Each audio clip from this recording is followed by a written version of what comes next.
It was March 6, 1945. In the rubble-strewn streets of Cologne, Germany, a German Panther crew felt a familiar confidence. For years, their steel beasts had been untouchable, the apex predators of the battlefield. But in the next 3 minutes, they would be obliterated by a ghost, an American tank that, according to German intelligence, did not exist. This is the story of how just 20 of these secret tanks, through sheer psychological shock, broke the will of an entire army. For 2.5 years, the men of the German Panzerwaffe had lived inside a legend forged in steel and fire. Since the Tiger tank first rumbled into combat near Leningrad in 1942, its crews operated with a sense of invincibility that bordered on the divine. Their machines seemed to defy the very laws of armored warfare. The Tiger's 88mm gun was a specter of death, capable of destroying any Allied tank from over a mile away, long before the enemy could even get in range to fight back. Its armor, a fortress of 100mm plate, made it a ghost to the shells of its adversaries. Standard American tank guns, the 75mm cannons on the ubiquitous M4 Sherman, might as well have been firing stones. A Sherman had to get suicidally close, under 100 meters, and hope for a perfect, almost impossible shot to even scratch a Tiger's frontal plate. The Tiger, meanwhile, could punch through a Sherman's armor from 2,000 meters without breaking a sweat. This wasn't just a technological advantage. It was a psychological weapon of immense power. Allied tank crews developed a condition known as Tiger fever, a pervasive dread where every German tank spotted on the horizon became a tiger in their minds. The fear was so potent that intelligence reports were flooded with far more Tiger sightings than there were actual tigers in the field. For the German crews, this fear was intoxicating. They were the masters of the battlefield, painting kill rings on their gun barrels like fighter aces, each mark a testament to their machine's brutal superiority. Veterans of the heavy tank battalions described the feeling of sitting inside a Tiger as being shielded by fate itself. They developed tactics that leveraged this dominance, positioning themselves at extreme ranges, picking off Allied armor with impunity. A single Tiger often halting an entire Allied advance for hours, sometimes days. The legend of Michael Whitman at Villers-Bocage, where his lone Tiger annihilated an entire British armored column in minutes, was not just a story. It was proof of their creed. They believed they were untouchable. But every myth has an expiration date. And unknown to these confident crews, 8,000 kilometers away, in the roaring factories of the Detroit, a bitter realization had sparked a revolution. American engineers, humbled by the reports from the front, had been working in absolute secrecy since 1942 on a project that would shatter the German legend. They were building a monster of their own. The journey to create this new weapon, designated the T-26, began with the painful admission that American tank design had fallen dangerously behind. The M4 Sherman, the workhorse of the Allied armies, was a product of 1941, designed to fight a war that no longer existed. By the time it faced Tigers and Panthers in the hedgerows of Normandy, it was hopelessly outclassed in every way that mattered: armor, firepower, and range. American tankers were being sent into battle in machines they called Ronsons, after the popular lighter, because they had a grim tendency to ignite with the first hit. The disparity was so bad that it took, on average, 5 Shermans to guarantee the destruction of a single Tiger, often at the cost of 4 of the American tanks. This was a war of attrition the Allies could afford to wage, but the human cost was staggering. This story, the clash between a weapon born of myth and one born of desperation, is a look into the hidden forces that decide wars. It's about how psychology can be as powerful as steel. And if you're fascinated by these unseen battles that shape our history, make sure you're subscribed. because we are about to witness what happens when a legend collides with a 90mm reality. The Pershing development program was a monumental undertaking, a crash effort to close the gap. It involved numerous subcontractors and thousands of workers across America, all contributing to a project shrouded in an unprecedented level of secrecy. Workers at the Fisher Body Division of General Motors were told they were building an improved Sherman. Components were manufactured in separate facilities across 22 states, so no single person could piece together the full design. The heart of this new beast was its gun, the 90mm M3, a weapon adapted from anti-aircraft use. It was a marvel of engineering, capable of firing a 24-pound armor-piercing projectile at over 2,800 feet per second. This was a game changer. Its standard round could slice through a Tiger's frontal armor at normal combat ranges. But it also had a secret weapon of its own, a new high-velocity round with a tungsten carbide core, the T-30E16, which could punch through 221 millimeters of steel. That was enough to threaten even the hulking, near-invincible King Tiger. In January 1945, under the cover of darkness in New York Harbor, the first 20 M26 Pershings were loaded onto ships bound for Europe. They were listed as heavy maintenance equipment on the manifests, hidden under tarps and behind rows of regular Shermans, invisible even to most of the ship's crew. The men selected to operate them had been trained in isolation at Fort Knox, sworn to secrecy under penalty of court-martial. They spent the 11-day voyage across the U-boat-infested Atlantic studying German tank recognition charts and rehearsing their cover story. They were just replacement crews for standard Sherman units.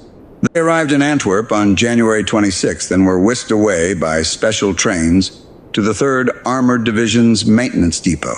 There, they were painted in standard olive drab, their distinctive long guns and low angular profiles doing little to fully mask the fact that they were something entirely new. The German intelligence failure was absolute.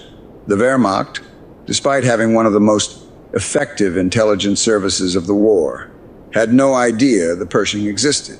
They had fallen victim to their own propaganda, believing the American doctrine of quantity over quality was a permanent and unchangeable fact. They simply couldn't conceive that the same American industry, churning out thousands of Shermans, could also pivot to produce a heavy tank that could challenge their own. The first whispers of the ghost began to trickle into German headquarters in late February 1945. A Panther crew reported being destroyed from 100-800 meters by a single shot from an American vehicle they couldn't identify. Another report mentioned an American tank whose shell had ricocheted off its frontal armor. Each report, scattered and unconfirmed, shared one disturbing detail: a gun that was significantly longer and larger than any Sherman's. But these were just rumors, easily dismissed in the chaos of a collapsing front. German crews, still wrapped in their cloak of invincibility, couldn't imagine an American tank that could truly challenge them. They began calling it the Long Gun Sherman, a field modification perhaps, but surely not an entirely new threat. This misunderstanding, this failure of imagination, would prove to be a fatal mistake. They continued to use their old tactics, confident that their armor would protect them. They had no idea they were about to face an enemy that played by a completely new set of rules. The first true test came on February 26th, when a Pershing nicknamed Fireball was ambushed by a Tiger at close range. The Tiger's 88mm shell struck the Pershing's gun mantlet, a devastating hit that killed the gunner and loader. The legend of the Tiger, it seemed, was still alive.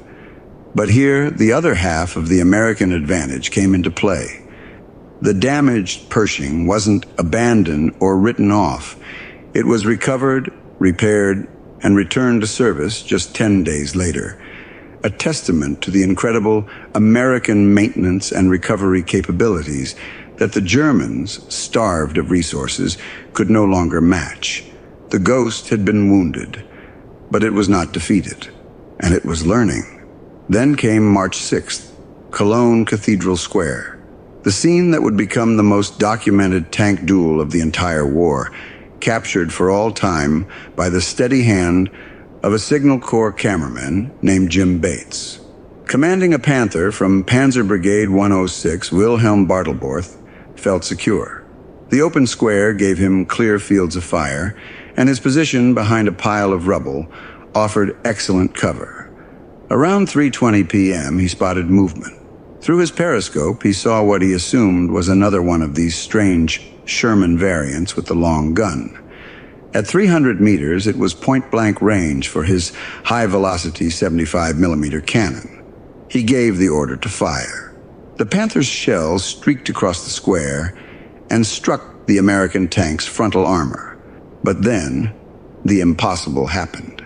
Instead of punching through, the shell ricocheted off in a brilliant shower of sparks, skittering harmlessly into the sky. Bartelborth had exactly 3 seconds to comprehend what he had just witnessed. 3 seconds to understand that everything he knew about his enemy was wrong. He never got the chance. In the Pershing, nicknamed Eagle 7, Staff Sergeant Robert Early had already acquired the Panther in his gun sight. His gunner, Corporal Clarence Smoyer, didn't hesitate. The crosshairs centered on the Panther's turret, and he fired. The 90mm round crossed the distance in an instant. It punched clean through the Panther's thick turret face, the very armor that had made it a legend. The German tank erupted in a torrent of fire as its own ammunition cooked off, its 5-man crew incinerated before they could even report what had hit them. The duel, a clash of legends, was over in seconds. The film captured another German tank nearby attempting to engage, only to be destroyed by the Pershing with another single frontal shot. In less than 5 minutes, the myth of German invincibility, which had haunted Allied tankers for years, was shattered in the shadow of Cologne Cathedral. The footage from Cologne was shocking. But the real damage wasn't to the tanks destroyed in the square. It was to the mind of every German tanker who heard the story. A wave of panic rippled through the Wehrmacht's high command. Urgent directives flew out to all units. Report any encounters with this new American heavy tank. The responses that came back painted a picture of a technological surprise so complete that German commanders struggled to accept it. Multiple crews reported being destroyed by American tanks with 90mm guns at ranges exceeding 1,500 meters. The psychological fortress that had protected the Panzerwaffe for years began to crumble. The very foundation of their tactical doctrine, built on the assumption that their Tigers and Panthers could engage Allied armor from a safe distance, was now obsolete. If they couldn't rely on their armor, what could they rely on? The fear of the unknown was now their constant companion. Every engagement became a lethal gamble. Was that dark shape on the horizon a Sherman they could easily kill, or was it a Pershing that could kill them just as easily? This uncertainty paralyzed them. Crews who had once fought with aggressive confidence now hesitated. That hesitation, that fraction of a second lost trying to identify a threat, was often fatal. The psychological impact was reflected in the field reports.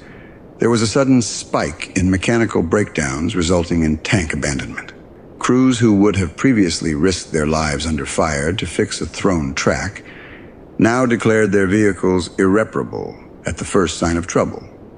Recovery units began finding abandoned Tigers and Panthers with minor, easily fixable problems. Empty fuel tanks, loose treads. It wasn't the tanks that were broken. It was the will of the men inside them. Understanding this level of psychological warfare, how a single weapon can fracture an army's will, is what separates a casual observer from a true student of history. For those of you who Want to dive even deeper into the unseen battles that decide wars? Our membership offers exclusive content and analysis that you won't find anywhere else, breaking down the strategies and psychological tactics that define the 20th century. The link is in the description if you're ready for that next, deeper step. As American forces pushed towards the Rhine, German crews found themselves in an impossible position. They were ordered to hold bridgeheads, but the tactical rulebook they had lived by for years was now useless. The hunters had become the hunted. The material impact of just 20 Pershings was statistically minimal, but their psychological impact was catastrophic. Even more devastating was the truth these crews would only learn after the war. As they were reeling from the shock of technological parity, the unseen giant of American industry was just getting warmed up.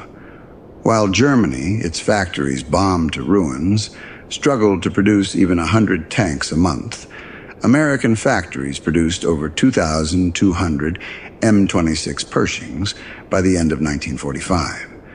German tank crews who were captured and interrogated couldn't believe the numbers. They weren't just facing a technically capable opponent.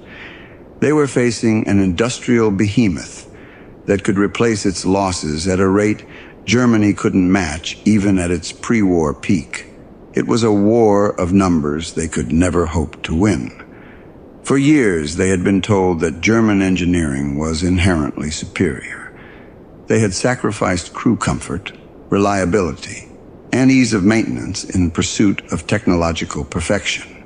Now, as German engineers got their first close look at captured Pershings, they discovered a truth that challenged their entire philosophy. The Pershing's cast turret was a single, massive piece, requiring manufacturing techniques Germany hadn't mastered for such large components. Its Ford V8 engine was not only powerful, but reliable, a quality that plagued German designs. It had a gun stabilization system that allowed for accurate fire on the move, something their Tigers couldn't do. The interior was spacious, with padded surfaces and wet ammunition storage to prevent fires, features that showed a deep concern for crew survival, a concern often sacrificed in German designs for thicker armor or a bigger gun. The Americans hadn't just built a tank to match the Tiger. They had built a better fighting machine for the men inside it. This realization spread like a virus through the Panzerwaffe. The war, in their minds, was no longer about victory. It was about survival. Even crews on the Eastern Front, who still enjoyed technological superiority over the Soviet T-34s and IS-2s, were shaken when they heard the news from the West. These were hardened veterans, some of the most elite fighting men in the world. Yet the knowledge that their last advantage had been erased was a psychological blow from which they could not recover. The contrast created a profound cognitive dissonance. How could they still dominate Soviet armor while being matched or even surpassed by the Americans? The propaganda they had been fed for years of German racial and technological superiority was collapsing before their eyes. In the war's final, desperate weeks, this psychological collapse became absolute. The mighty King Tiger, the 68-ton pinnacle of German tank design, had been essentially invulnerable to frontal attack for its entire combat career. Yet by April 1945, its crews were increasingly reluctant to engage American armor. The mere rumor that a Pershing was in their sector was enough to cause entire German armored units to withdraw or surrender. The once proud Panzerwaffe, the force that had conquered France and nearly brought the Soviet Union to its knees, had lost its will to fight. In the decades after the war, in memoirs and at reunions, German tank veterans consistently identified the moment they learned of the Pershing as the moment they knew the war was truly lost. It wasn't the overwhelming numbers of Shermans, nor the Allied air supremacy that broke their spirit. It was the shattering of their most deeply held belief. that their technology would always be superior. The Pershing destroyed that myth. It was more than a tank. It was a symbol of an industrial democracy that their leaders had taught them to despise, proving it could not only outproduce but also out-innovate their own system. And what those German crews never knew during the war would have shattered any remaining hope. The Pershing was just the beginning. Already in development were the Super Pershing with an even more powerful gun and prototypes for the T-29 heavy tank with a massive 105mm cannon. American tank design hadn't just caught up. It was accelerating past what Germany was capable of. The long gun that German tankers saw through their periscopes in those final chaotic battles wasn't just a weapon. It was the end of their world. They never knew the American Pershing was coming until its 90mm gun spoke in combat. And when it did, the myth that had sustained them through years of brutal warfare died in a flash of fire and steel. The hunters had become the hunted, and in that knowledge lay the final collapse that helped end the war in Europe.